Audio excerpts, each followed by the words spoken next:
Hello, beautiful family. We're talking about separating myths from the facts. So these are autism mythbusters. My hope is that what I share today, they're not necessarily things that you've heard about, but I am going to be talking about some things that have definitely been popular topics in the news. So as I prepare my tea, let me tell you a little bit about me. I am Dr. Virginia. I'm a board certified psychiatrist. I'm also a board certified lifestyle medicine provider. I've had some people ask me about that, and we'll do a whole talk on lifestyle medicine. And if you've seen anything on physical medicine or physical activity, nutrition, it's basically everything that we use to improve your life and potentially elongate your life from as healthy a possibility as we possibly can through the use of natural things that we would normally do maybe 1,000 years ago. So things like physical activity, nutrition, whole food, plant-based nutrition, all of those things are part of that. Stress prevention, social connectedness. We can connect with anyone on the world right now through social media, but how connected are we? We're at an epidemic time period of loneliness in this country, so certainly in the United States, but also for those of my colleagues that are over in Russia, Ukraine, Israel, yes, and Iran, all of the places where there's all kinds of interesting things going on. These are also places, because we're a global community, that people that I've trained with and gotten a chance to work with. So when I'm talking about Mythbusters today, just know that it comes from a place of having worked in multiple different places across this country, but also having the ability to volunteer, visit, and work with colleagues from all over the world. So, autism myth. Myth number one that I want to share is that people with autism, first of all, they don't have a certain look. They don't look a certain way. I have had people say, oh, in a very nice and polite way, come up and approach me and say, hey, I noticed that you have a son. If you don't mind me asking, is your son on autism spectrum? And they'll say, well, he looks a lot like my son, or he reminds me of my son. I've had that experience happen, and I'm not put out or bothered by that in any way, because some of our kids do have similar mannerisms. That's part of the condition. So if a person has repetitive movements or stereotypies in terms of their behaviors, yes, that can certainly look a certain way.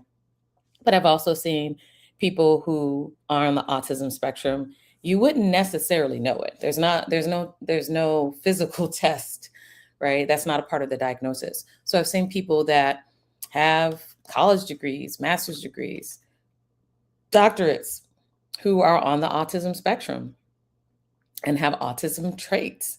So autism doesn't look physically a certain way. Now, you may notice certain people that look similar or behave similarly, as many people who are on the autism spectrum may behave a certain way. But guess what? Other folks that we used to call higher functioning, now we'll say, a level 1 autism, they have behaviors and mannerisms as well. You just probably don't know it because they might be doing it in private. Myth number 2 is that, well, I'm functioning just fine, so there's no way that I can have autism. Just because you're functioning, quote unquote, just fine or doing well overall doesn't necessarily mean that you're not on the autism spectrum. Just like a person who says, well, I may have depression, but I'm functioning very well, so I can't possibly have depression. No, no. The different things that we include in the DSM-5, the Diagnostic and Statistical Manual 5, that talks about autism, that talks about anxiety, sort of depression, ADHD, all of those things are in there. ADHD is another one. Autism and ADHD are very alike in that, where I know many, many people who have ADHD and they've been told, well, you can't possibly have ADHD. You're a doctor. You can't possibly have ADHD. You're a master's level person. You got an MBA. You were able to go through school.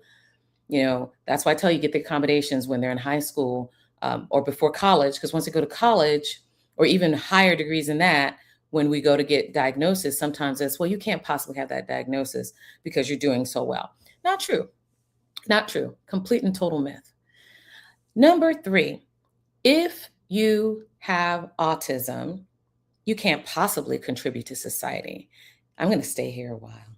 So there was a newscaster who made a statement, and he said, well, all those homeless people should just be done away with. And he took some flack for that, but not a lot. It wasn't like he was fired or anything. But he took some flack, but not a lot. And I think that's very interesting because that's not very far away from during the 1920s, 30s, 40s, during that time period, definitely before the 60s, when it was thought that, well, people with a mental illness, they can't possibly contribute to society. So anyone who has them, and they can't possibly continue to, they're only using resources. They're only consuming resources. They're not adding. So certainly that means that since they're not adding to society, we should just subtract them from society.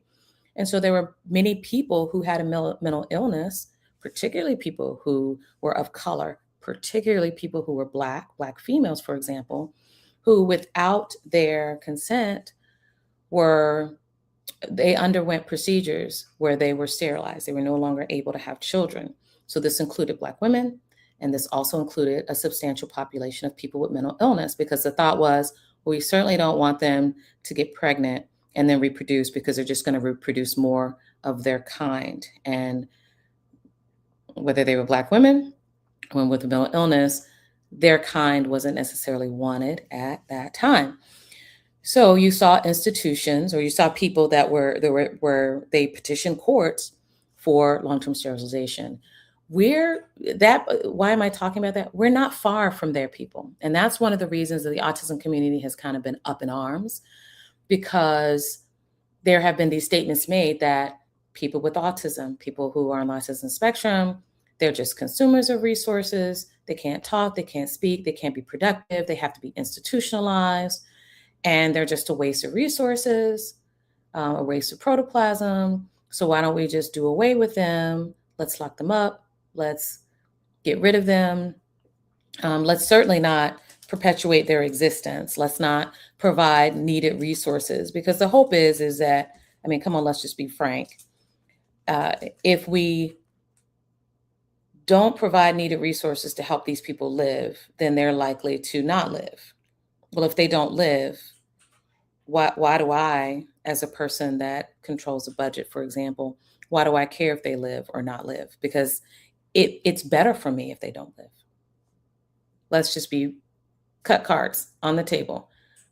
There's no purpose in allowing a person who doesn't contribute to society to live, and not my words, but the gist of what I'm seeing, because they can't give anything back to society. So let's just get rid of them. Let's not give funding to them so that they don't do well. Let's institutionalize them and possibly sterilize them so that they can't continue to reproduce and make more of their kind. So huge myth, because of course, people with autism are all along the different spectrum, right? You've got level 1, 2, and 3. Obviously, people with level 1 contribute back to society, obviously, because many of them work, play. Hello, have you heard of Silicon Valley? Most of the people who are into IT and fintech, very likely on the autism spectrum, right? I get to see some of them, and they will likely tell you, yes, I'm on the autism spectrum, and I definitely work better when I'm in isolation. I don't have to socially engage with other people, because that's when my brilliance can shine. Level twos, just as well. These are the folks that you are likely to see in your programs, and they're the people that might be, for certain folks, between a level 2 and a level 3. Yes, those are the folks that you're seeing in most of your stores that you're in and around, in your community, in your library, your grocery stores, in your restaurants. Those are the folks that might be serving you, or might be helping you get in and out of your car. They might be taking your shopping cart or greeting you at the door. They are 100% productive members of society. And even for your level 3s that you say, well, maybe they may never be able to work. Again, huge myth. Anyone can do anything if they put their mind to it and they have the right resources, okay? For good or for not good, they have the right resources, they can. So I want you to think about that, and the fact that we do have a group of people right now that legislation is targeting to eventually eliminate, okay? And it doesn't take a lot of imagination to figure that one out. So I want you to think about the fact that, in my opinion, is one of the most dangerous myths. Another myth is that if a person with autism is dysregulated, that we might need to move in and corral them, um, and detain them to keep them and other people safe. I'm going to say that's a myth because very often folks who are on the autism spectrum who have been in an abundance of training, more than likely, from the littlest littles, they've been in infants and toddlers, and then they've been in early intervention programs. More than likely, they've had ABA or RDI or some other kind of therapeutic program. Many of those programs that our kids are in teach one main thing: compliance. For good or for bad, compliance. Because you do need to comply in certain situations. For example, child, I need you to look left and then look right. No cars coming, then you can cross. You must comply with what I'm telling you right now, because for you to just dart out in the middle of the street could be dangerous. So you will learn how to look left, look right, no cars, then we cross. Okay. That's an example of compliance that is life saving. And for examples like that, those are the reasons that I would say compliance can be a good thing. And our kids and our adults can certainly be taught to comply with certain things. And with enough, that's one of the things where rigidity and learning patterns and then learning how to generalize that to the average community can be very well for our kids and adults, because they can learn how to do something and learn to do it the same way over and over and over and over again. So you're actually going to get a very good product by the end of the day. Okay. You've seen our kids and our adults contributing to society, in your bakeries, making candles and tea. I should have brought it in the house with me, but I'll take a picture and I'll upload it later. But I just bought the most delectable looking vegetables from my son's school. These were all planted by the students there. I got kale, collards, uh, peppers, bell peppers, and there was some jalapeno in there too. Um, all kinds of really goodness. And there were some flowers too. There was echinacea, which really got me excited because I've never had echinacea, holy basil, and some of the other things that can be really helpful from a mental health perspective. But no, I've never had. I never had echinacea, so super excited about that. But those products came from our kids who are on the autism spectrum, and most of them are level 3. So please don't tell me that they can't contribute to society, because last I checked, we needed farmers and farms. But I digress. Back to my last point about the corralling again. When we just automatically close in, I want you to think about the fact that if you're in distress and you're having a hard time, do you really want a whole group of people just converging on you and just, most of us would say no, I'm not, no. But for safety, I understand kind of moving a person away. I mean, hey, we do it in church, right? Someone's shouting and they're kind of moving all around, and you just kind of, and then they're kind of maybe flailing a little bit. You just go, the usher just kind of slide you to the left, maybe slide you to the right, to kind of get you in a place where you're not going to hurt anybody else. I'm not saying that's a problem. Or moving a child from one place to another place so that they're not a danger to themselves or danger to anybody else. Of course, we will want to do that. What I'm concerned about is, in a crisis situation, we just want to close in. I was listening to a transcript of an incident that had happened, and one of the things that I was happy to hear is that in this particular case, when they saw that the person was dysregulated, the authorities involved backed up.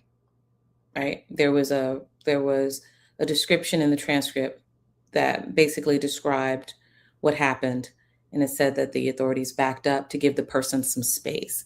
That's a great idea, because the myth is that, oh, I've just got to rush in and detain. Pretty sure it was a movie. Maybe it's in the Bible that says fools rush in. Not a good idea. Not a good idea. You certainly want to make sure that the person is okay and safe. But there's something that I learned many, many years ago in working with special educators, something called high P, something called high P, high probability. That means that there's a high probability. I don't know why I don't want to say the word today. Let's have a cup of tea. That might be it. Mm-hmm. Tea makes everything better. And this strawberry and vanilla from Taylor's, super yummy. So high P, high probability. That means there's a high probability that you're going to get the person to do what you ask them to do, to comply. So if my son is very dysregulated, one of the first things my husband is going to say before he completely goes over, like there's something called edge plus one. If you see a person kind of edging to the edge, you want to kind of pull them back before they get to the edge, because once they get to the edge, there's no turning back. Edge plus one in the concept of training and education is what we want sometimes. We want to get them to the edge of their comfort level and then maybe just scooch them over a little bit. That's the positive edge plus one. The edge, but pushing the person over the edge, is when they're dysregulated. They are not in a place where they're probably even hearing everything that you're saying. Like you're having dialogue with them, or you think you're having dialogue. Actually, what's happening is you're talking and issuing a command. They're internally in their head. They may be saying things out of their mouth, but usually it's more like, I don't know why I did that. What was I thinking when I did that? How am I ever going to recover from this? I've gone beyond the point of no return. So you may think they're talking to you. They're really talking to themselves. Okay. This is a conversation of one, an audience of one. You just happen to be a bystander in that. So more than likely, the majority of things that you're saying are just going right over that person's head.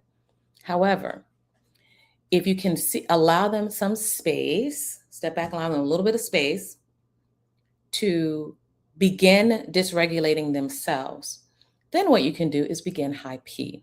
And with high P, that is basically where you are increasing the likelihood that they're going to hear you by issuing a command or a mand that is familiar and incredibly easy to do.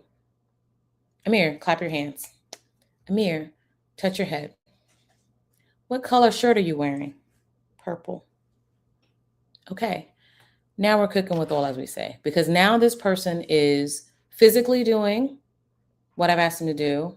And then because this person is speaking, verbal and speaking to some extent, they're able to verbalize, because it's easier to do something than to necessarily say something, because you've got additional areas of the brain have to be involved, right? Motor strip plus a lot of other areas. So high P just allows that person to communicate with me just a wee little bit more than they normally would. Okay.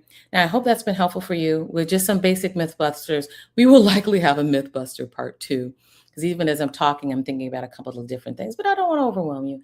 We're coming up on 70 minutes. So I want to say, I want you to have a very blessed day on purpose. Have a wonderful weekend for those who celebrate the weekend. For those who this is your Friday, Friday is really your Friday, and Friday's not your Monday. Those who are on or do shift work know exactly what I'm talking about. You have a very blessed day on purpose. You all take care. Bye.